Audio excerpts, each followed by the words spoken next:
प्रश्न, किस बात की डिफेक्ट आते ही आत्मा की वैल्यू कम होने लगती है? किस बात की डिफेक्ट आते ही आत्मा की वैल्यू कम होने लगती है? हमारे में क्या कमी आ जाती है जिसके कारण आत्मा की वैल्यू कम होने लगती? उत्तर, पहला डिफेक्ट आता है अपवित्रता का। जब आत्मा पवित्र है तो उसकी ग्रेड बहुत ऊंची, उसकी ग्रेड क्या है? बहुत ऊंची है। वे अमूल्य रत्न है, नमस्ते लायक है। इम्प्योरिटी का थोड़ा भी डिफेक्ट वैल्यू को खत्म कर देता है, वैल्यू को खत्म कर देता है। अब तुम्हें बाप समान एवर प्योर हीरा बनना है। बाबा आया है तुम्हें आप समान पवित्र बनाने। पवित्र बच्चों को ही एक बाप की याद सताएगी, एक बाप की याद सताएगी। बाप से अटूट प्यार होगा, कभी किसी को दुख नहीं देगी। बहुत मीठे होंगे, बाप से अटूट प्यार होगा। किसे होगा बाप से अटूट प्यार?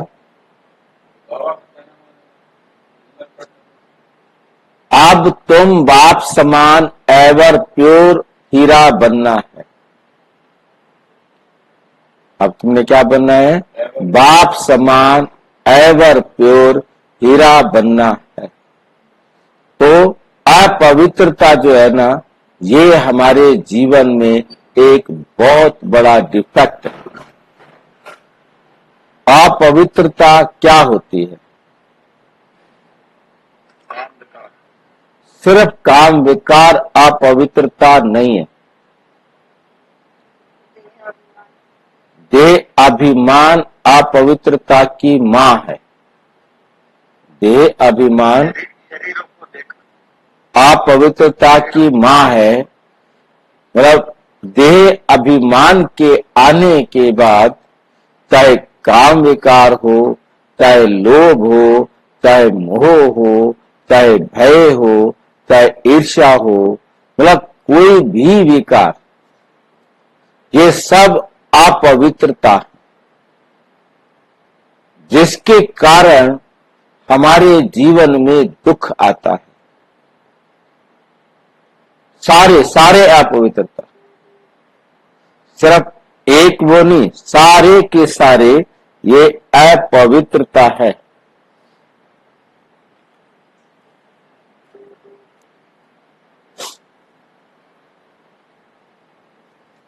तो हमने एक एक अपवित्रता को पहचानना है और उस अपवित्रता को निकालना है, तब हम हीरा बनेंगे। तब हम वे अमूल्य रतन नमस्ते लायक हैं। इम्प्योरिटी का थोड़ा सा भी डिफेक्ट, किसी भी प्रकार का दाग होगा तो वैल्यू को खत्म कर देगा। इसलिए बाप समान एवर प्योर हीरा बनना। हमने सिर्फ काम विकार नहीं, काम विकार एक छोटी सी बात है, बाकी भी विकार उतने ही हानिकारक है। तो बाबा आया है तुम्हें आप समान पवित्र बनाने। पवित्र बच्चों को ही एक बाप की याद सताएगी, याद सताएगी, अपवित्र को नहीं सताएगी। क्यों? कौन? जो आत्मा अपवित्र है उसका संबंध, उसकी बुद्धि देहधारियों में बटी हुई है। विनाशी दुनिया में फंसी हुई है।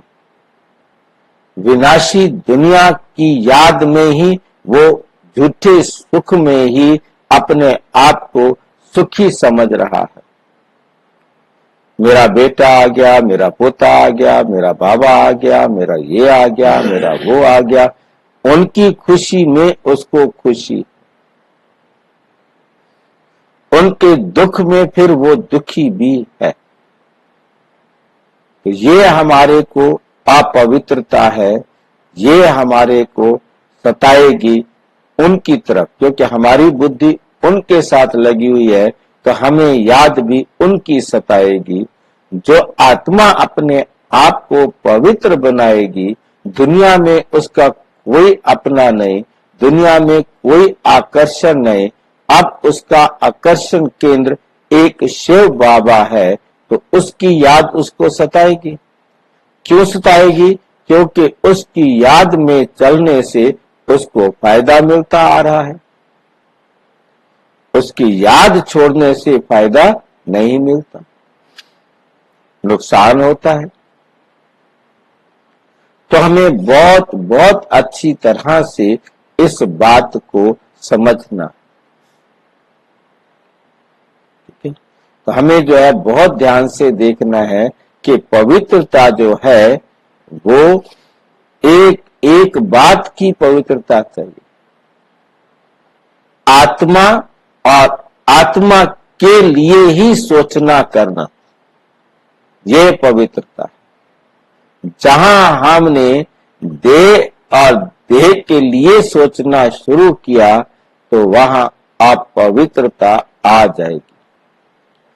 देह के लिए उतना सोचना है जितना बाबा ने डायरेक्शन दिया कि इसको एक्सरसाइज कराना है, इसको स्वस्थ रखने के लिए जो खाना चाहिए, जो साधन सुविधाएं चाहिए, वो इसको देनी है, ताकि ये चलता रहे और हम अपना श्रेष्ठ भाग्य लिखते रहे।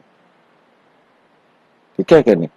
बाकी नहीं, बाकी इस देह और देह के बारे में कुछ नहीं सोचना, वो अपवित्रता है, वो आपके लिए सबसे बड़ा रोड़ा है, सबसे बड़ा पहाड़ है जो आपको ऊपर चढ़ने नहीं दे रहा, आपको श्रेष्ठ बनने नहीं दे रहा। तो बाबा की याद उनको सताएगी जो पवित्रता के मार्ग पर आगे चल रहे होंगे, और दुनिया की याद उन्हें सताएगी जो अपवित्रता के मार्ग पर चल रहे होंगे। बाप से अटूट प्यार जिसको समझ में आ गया भगवान से श्रेष्ठ कोई भी नहीं, तो उसका जो अटूट प्यार है वो किसके साथ होगा? शिव बाबा के साथ होगा। उसको समझ में आ गया कि परम पिता परमात्मा ही मेरा सर्वोच्च कल्याणकारी है, अब मुझे उसकी ही श्रीमत पर चलना है, उसकी श्रीमत पर चलने से ही मुझे फायदा मिलता है, बाकी सब दुख के रास्ते। तो वो क्या होगा? बहुत मीठे होंगे, बहुत प्यार से व्यवहार करने वाले होंगे, सबके साथ मिलकर चलेंगे, सबको आगे बढ़ने की प्रेरणा के स्रोत भी बनेंगे। ओम शांति।